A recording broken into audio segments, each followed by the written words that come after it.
Horror truck driver's log. Oh God, I will never give anyone a ride again. From a young age, I was taught never to speak to strangers, and throughout my childhood I obeyed without question. But as an adult, things changed. We interact with strangers more often, especially when lonely. During my time as a truck driver, the endless, empty roads consumed my mind. I started giving rides to hitchhikers who were headed in the same direction. It was the perfect solution for my solitude, and many times I made friends with the people I picked up. My job was incomparable, truly wonderful, until that fateful November night. After delivering a shipment to the designated warehouse, I was on my way back to the station, a long, overnight journey. Hours later, I saw a man by the roadside, holding a black bag and a sign displaying my exact destination. Normally, past a certain hour, I'd ignore it and keep driving, but for some reason, I felt indebted to this man, and having some company on the road wouldn't be bad. I pulled over, cracked the window, and asked where he was going, even though I'd read it clearly on the sign. He just pointed at the sign, looking up at me. An uneasy feeling crept into my gut, but it was too late. I told him to get in. This was a terrible mistake. He climbed in and sat in the passenger seat. He wore an all-black outfit, a silver chain dangling from his outer jacket pocket. At first, I was a bit hesitant, but then I composed myself and shook his hand. His arm was so cold, horribly cold. Not the numbing cold from being outside, but like someone with a fever, a clammy, damp cold, unnatural. I peered at his face. He looked to be in his late 50s with a grizzled beard and stern eyes that made one wary. I cleared my throat and introduced myself. He merely grunted a rough sound, unclear what his name was. I simply replied, "Nice to meet you," and turned my attention back to the road. It was best not to try and make conversation unless he initiated it. He didn't look like the type who wanted to be contradicted.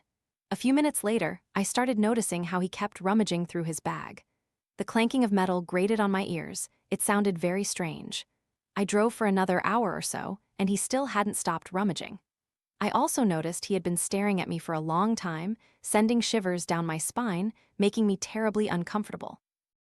Usually, if I had a quiet passenger, I'd turn on the radio to ease the boredom, but my car's radio had broken last week and hadn't been fixed yet. Trying to stop him from looking at me, I cautiously asked, "What do you have in your bag?" As soon as I said it, I regretted it. He looked directly at me, his voice hoarse and rough. "Mind your own business." I was a bit shocked, trying to brush it off as a joke, though deep down I knew it was no joke at all. Throughout the trip, the rummaging grew louder, mixed with strange sounds he made, like muffled groans. Extremely uneasy, I started thinking of a solution. I couldn't endure this for another 3 hours. Now, he was thumping something in his bag, then stopping, followed by a scraping sound, like a scythe or something similar. I couldn't take it anymore. I pulled the car to the side of the road. I didn't want to confront him, but I tried asking again, "What's in your bag?" Again, the same refrain, "Mind your own business." I nodded, pretending the rear tire seemed flat, and asked him to get out and check while I got my tools. He looked at me with intense hatred but still got out of the car and walked around to the back. I slammed the accelerator and sped off, his eyes following me in the taillights, a distorted smile on his face. Now I saw his hands were covered in blood. That image haunts me every time I close my eyes. When I arrived at the station, I tried my best to forget the man, but then I suddenly realized he'd left his bag. Of course, curiosity made me unable to resist looking inside. I wish I hadn't. The bag was full of metal tools, all seemingly torture instruments, from daggers and shackles to ropes and iron bars, and I realized they were all stained with blood. I should have taken the bag to the police station, but since my fingerprints were on it, I was afraid things would go wrong. For me, I took the bag home, rummaged through it again, and was stunned to find at the very bottom a picture of my truck, a photo of my license plate, and a photo of me holding that very bag. I barely slept, but eventually I managed a few hours. Now, I definitely couldn't go to the police. They might pin all the blame on me. But then I decided I had to dispose of it. I stuffed the bag into a cardboard box. Just as I was about to step out the door, I saw something. The photo of me holding the bag was nailed to the door, along with a scrap of paper scrawled with the words, "Mind your own business." This is why I will never stay at a small roadside motel again. I've been a truck driver for a long time, experienced all sorts of things on the road. Some memories have haunted me for years, some still linger, perhaps for the rest of my life. There's definitely one such story. That time, my boss assigned me an incredibly long cross-state shipment, lasting 10 hours straight. The radio only played annoying music. I started to slump with exhaustion. Night had fallen without me realizing it. It was very late. I decided to find the first motel I saw and stay for the night. Good or bad, I didn't care. I wish I hadn't. I pulled in and looked around. This place looked awful. Paint was peeling off the walls, windows were grimy, and the sign was missing a few letters. Strangest of all, the parking lot was completely empty. Normally, this is a clear sign to stay far away, but that day, after driving all day, I had no strength left to get back in the truck and drive somewhere else. I went to the reception desk, but no one was there. I rang the bell, still no movement. After waiting a few more minutes, ringing the bell repeatedly in frustration, I turned to leave when a voice suddenly called out, "Come back." I saw a toothless old man with a wide, unsettling grin. He welcomed me to the motel and asked how he could help. I said I needed a room for the night and wanted one with a window overlooking my truck. I always request that at hotels. For some reason, it makes me feel safer. The old man fumbled around for a while, then handed me a key with a room number attached. I paid up front because I would be leaving early in the morning. As I walked up the stairs, I heard his voice mumbling, "Have a good night," followed by a soft, creepy chuckle. I should have been creeped out then, but I was too tired to care. Entering the room, my first impression was that it didn't face my truck as I requested. I could only see a dumpster on the other side of the building. The bed felt soft, and the room was quite spacious, but there was an odd feeling about it. The carpet had dark stains, the walls were covered in grime, and in the bathtub there was a large plastic bag, hiding something inside. I couldn't tell what it was, but it seemed big. I peeled back the opening of the bag and nearly vomited. A pig's head lay there, not a clean cut like a butcher would make, but a jagged, disgusting tear. Utterly repulsed, but seeing that the walls were also crawling with cockroaches, I decided not to shower. I just pulled the shower curtain closed and tried to forget what I'd seen. It wasn't my alarm clock that woke me, but voices outside the room. It was 2 a.m. Who would still be awake? I was convinced it was other guests and tried to fall back asleep when I suddenly heard a key slide into a lock perfectly. I sprang out of bed, ran into the bathroom, and hid in the tub, ignoring the pig's head beside me. The curtain was drawn shut, but I noticed a small termite hole, through which I could see a little. The door burst open, and I heard footsteps enter the room. Peering through the hole, I saw a man with a ski mask approach the bed, holding something. He violently tossed the bed covers aside and cursed under his breath. I heard the old man's voice from the reception desk echoing, "Is everything all right?" The masked man replied, "He's not here. Must have left earlier than we thought." I saw him walk out, feeling utterly relieved, but then he stopped, turned sharply, and headed straight for the bathroom. My heart stopped. I tried to huddle deeper into the bottom of the tub, knowing it wouldn't do much good. He stood there for a long time, then spat something into the sink and left. Convinced they were gone, I dared to come out, grabbed my bag, and fled, using the emergency exit at the side of the building. I ran to my truck, climbed in, started the engine, and sped off.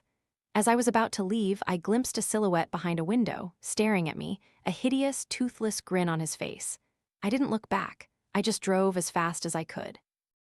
After driving for nearly 30 kilometers, I was pulled over by a highway patrol car. The officer asked if I knew my truck's back door was wide open. I said I didn't, and got out to check. A large part of my cargo had been stolen, and many of the remaining boxes were slashed open. I recounted the entire incident at the motel and what had happened to the police officer. He shook his head in disbelief, then uttered a sentence that terrified me. The owner of that roadside motel died 4 years ago. It's been abandoned ever since. I will never forget that terrifying night when my truck broke down at 4 a.m. A truck driver's life is transient, always on the move, always encountering things, and inevitably, those things hide danger. I had to sadly accept this from the day I decided to commit to this profession. Back then, my youthful vitality made me wrongly believe that no misfortune would ever befall me, that I was always in control, invincible. What a naive thought. I crossed the state border for a while, then drowsiness crept in. Not a soul on the long, empty road. Listening to the same radio programs grew boring. Suddenly, the truck started to sputter despite me pressing the accelerator all the way. A shiver ran through me, chasing away the sleepiness. I sat up straight. The truck lurched a few more meters, then died completely.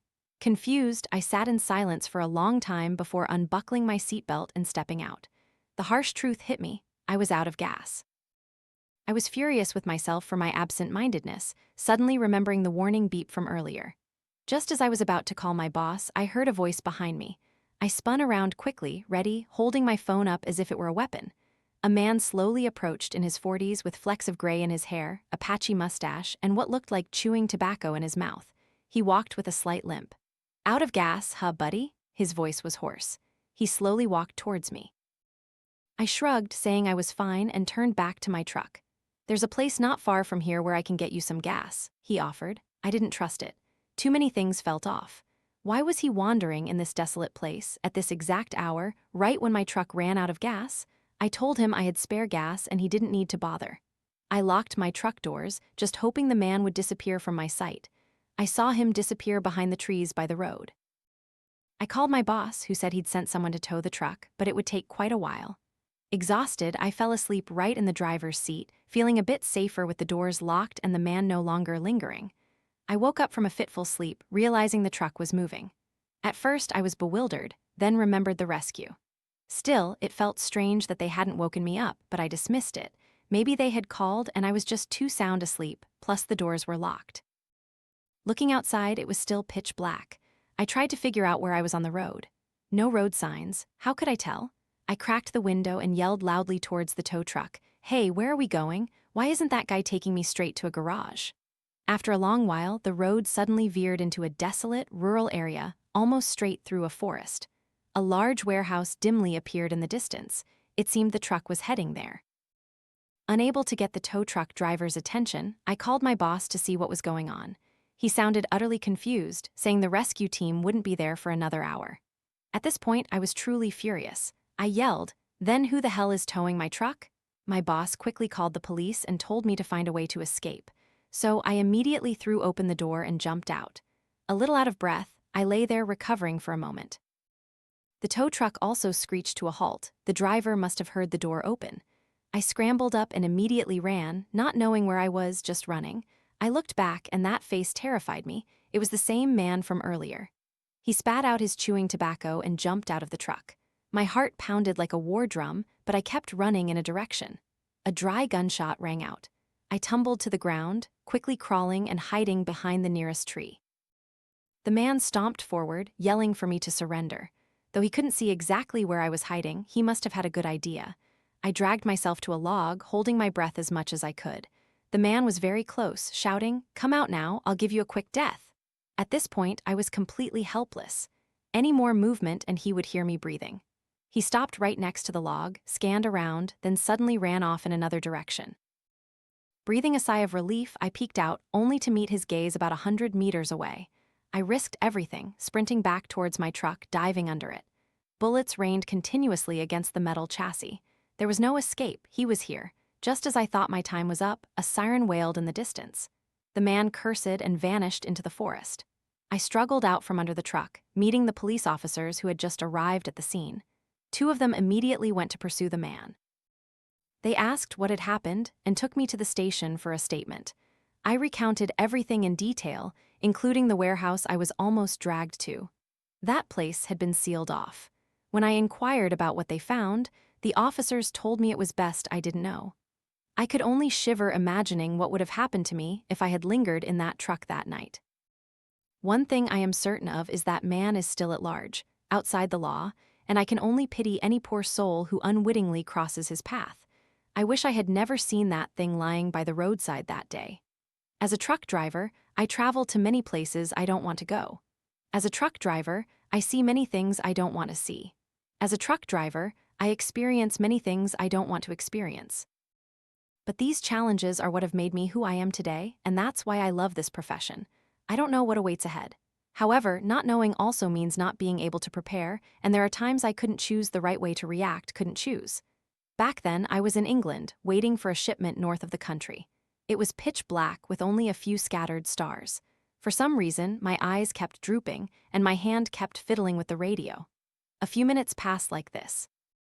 I suddenly woke up and nearly crashed into something gleaming in my headlights. A body lay sprawled motionless on the ground. I pulled over to the side of the road, got out, and tiptoed closer. I cautiously asked, "Sir, are you all right?" No answer. I stepped forward, intending to check his pulse, but then froze. It wasn't necessary. Blood was pooling beneath the body, a clear wound from a sharp object. This person was dead, and I needed to call the police. I dialed 999, explained everything. They said they'd send someone and told me to stay put. A few minutes later, I heard shouts accompanied by rapid footsteps pounding on the road. I could see the silhouettes of two men rushing past. One carried a bag. I knew exactly what was inside. My heart felt like it would explode. I sprinted back to my truck. Why is this happening to me? The question pounded in my head. The two men had reached the body. One threw the bag down and ran back to his car. I hadn't even noticed them parked across the road earlier. The second man rushed towards me, trying to cling to my truck. I flung the door open violently, hitting him in the face. He screamed in pain and fell flat. I only knew one way to escape, flooring the accelerator. I sped away as fast as I could, relieved to have escaped in time. The relief didn't last long because I saw headlights behind me. I was being chased. Of course, his car was much faster than my truck. The trailing car slowly closed the distance. Knowing I couldn't outrun him, I decided to use my bigger vehicle to my advantage. I waited until he was close, then slammed on the brakes. My entire body lurched forward. When I came to, the man was gone. I didn't understand how I hadn't hit him. Seeing a bend a few meters to the left, I could only guess he had turned there. Once again, I drove like a bat out of hell, wanting to make sure the other guy didn't catch up. I drove recklessly for a few minutes, then noticed something in the middle of the road ahead. It was two cars that I recognized belonged to the two men from earlier. They had parked their cars to block the road. 1,000 thoughts tangled in my head. Had I stumbled upon something so serious that they absolutely had to kill me? Why hadn't I just fled? What should I do now? I've mentioned before that there are times I make the wrong choice. This was one of those times. I crashed straight into their barricade, not even bothering to brake. The police arrived at the scene, asking about the accident and the two wrecked cars in the middle of the road. I told them everything. One man was taken to the hospital. The other escaped on foot. Investigators found fresh tire tracks nearby and deduced that the other guy had fled in a different car. It turned out these were gang leaders. They were the ones who had killed the man I found on the road, who was also identified as another gang member. I still blame myself because the other guy got away, and somehow, I still have this nagging feeling that I'll meet him again. I heard something in the back of my truck. The mind is a fragile container. Stuff it too much, it will collapse. Deprive it, it will disintegrate. But if you keep feeding it the same thing over and over, it becomes familiar. Everything becomes commonplace, they say. Throughout my driving career, I witnessed horrors more than anyone should have to bear. These very things caused my mind to collapse. Hearing a sound late at night, I don't perceive it as normal. I'm just terrified to death. All those horrible events resurface. Just a dry branch breaking behind me in the woods is enough to send me into a panic. My professional experience has turned me into a paranoiac, but that paranoia has also saved my life. It felt as if I had been driving for days straight, endlessly moving from one road to another. My eyes were glued to the ground ahead. I was starving. I desperately wanted to rest. My Radiohead playlist was almost over. I pulled into a gas station, filled the tank, paid, then drove to the parking lot on the other side of the station. The lot was almost deserted with only a few scattered cars. The atmosphere here sent a chill down my spine. I didn't understand why. Ignoring the creepy feeling, I went into the station to buy coffee and some food. About an hour later, I returned to my truck and hit the road. After driving for a considerable distance, I heard a rattling sound. I slowed down, observing the road around me. There were no other vehicles. Where was that sound coming from? I continued driving. A little later, I heard the sound again, this time louder. What was going on? Utterly confused, I still pressed on. After about another 20 minutes, the rattling became continuous. This time, I knew exactly where it was coming from inside the truck. If I wasn't always so suspicious, I probably would have dismissed it, thinking it was just some machinery making noise, but I couldn't fool myself. I pulled the truck to the side of the road, got out, and walked around to the back. The first thing I noticed was the broken lock. The two cargo doors showed signs of being pried open. It was extremely unsettling. I yanked the doors open. Inside, everything was as it should be. No boxes had been moved. At first glance, it seemed fine. I relatched the doors and got back into the truck, knowing someone had broken the lock, perhaps tried but failed to open the doors. Though uneasy, at least I was relieved that nothing was inside. I plunged back into the deep night, driving for hours. Suddenly, I felt an intense unease. There was something inside the cargo area, I knew it for sure. I pulled over. I took my gun out of the box under the steering wheel, then boldly opened the cargo doors. I held the gun high. Inside, once again, nothing. I couldn't believe it. I knew there was something inside. I lowered my gun, intending to leave when I saw something move. Someone was climbing out from behind some boxes and standing upright. A dark silhouette stood at the very back of the cargo area. I squeezed the trigger, firing shot after shot, but the mysterious figure remained unfazed. It began moving towards me with terrifying speed. As it got close, I squeezed the trigger again. Click. The gun was empty. I threw the gun to the ground and lunged, slamming the two doors shut. I felt immense pressure from the other side pushing in. Luckily, I managed to latch the bolts. I immediately called the police. They arrived very quickly. I explained the situation. One officer opened the door, the other covering his colleague. Both went inside the cargo area, searching behind the boxes. A few minutes later, they came out, saying they hadn't found anyone.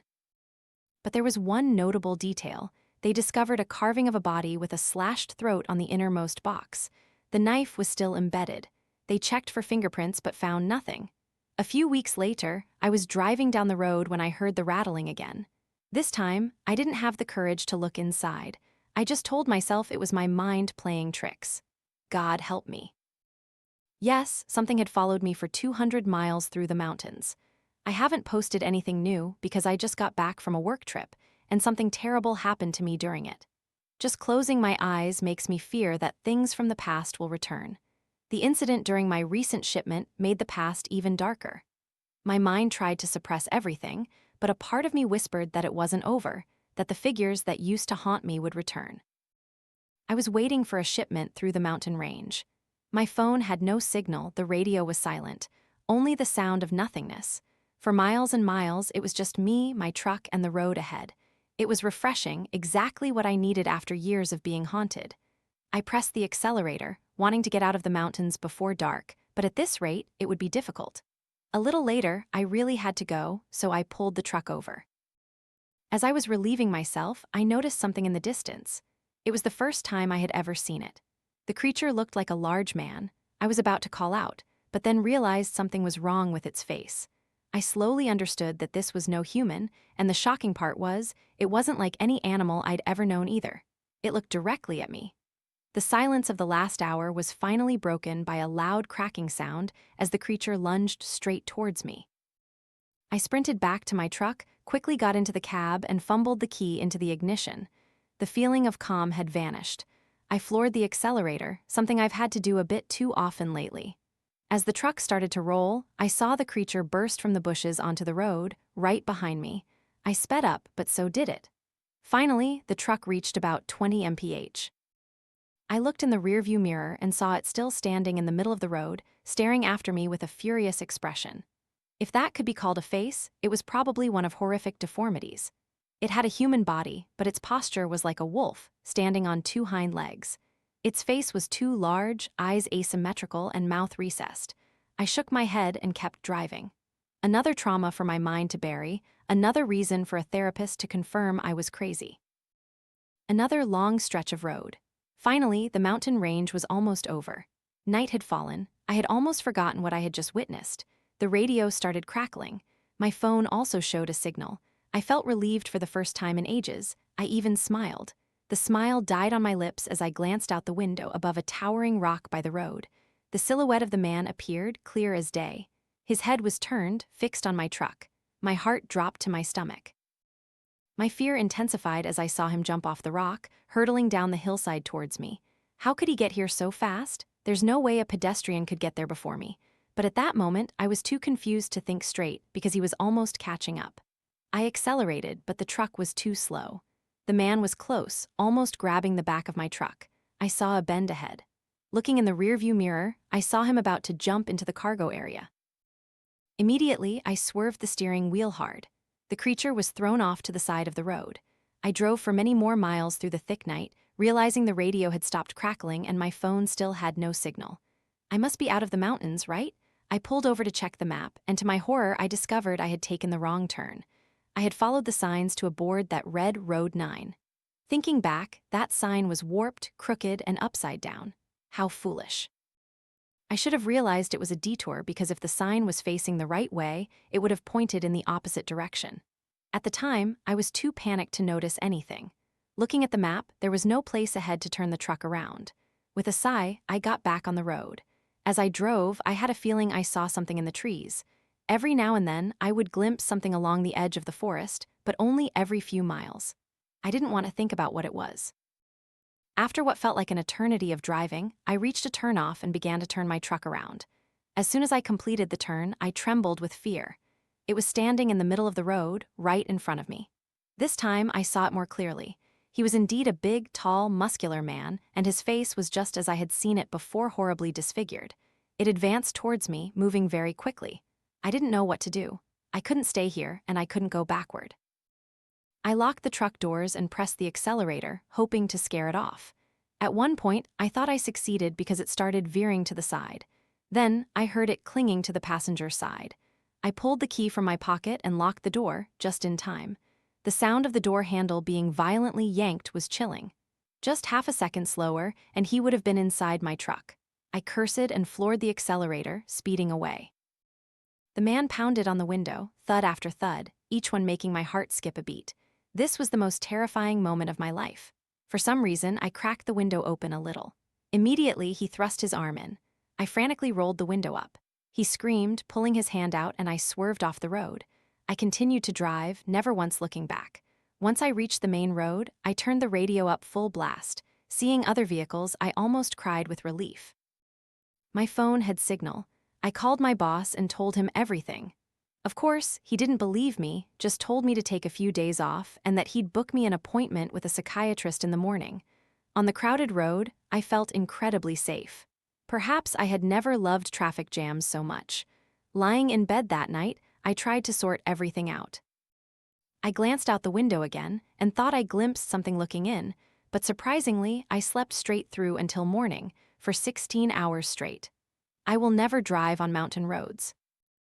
Again, there are ghosts on the road tonight. Lately, I've spent too much time staring out the window, looking at things that don't exist. Not because I'm going insane, but because I'm no longer the person I once was. Before, I was a skeptic, a rationalist, living by reason and perception. Now, I don't know what I am anymore. I only know one thing: I'm sick. I don't see a therapist anymore, and I've started drinking again. Anyone who has read my previous stories will surely understand what drove me to this state. The things I've been through have pushed me to the brink, but I'm not writing this to elicit sympathy.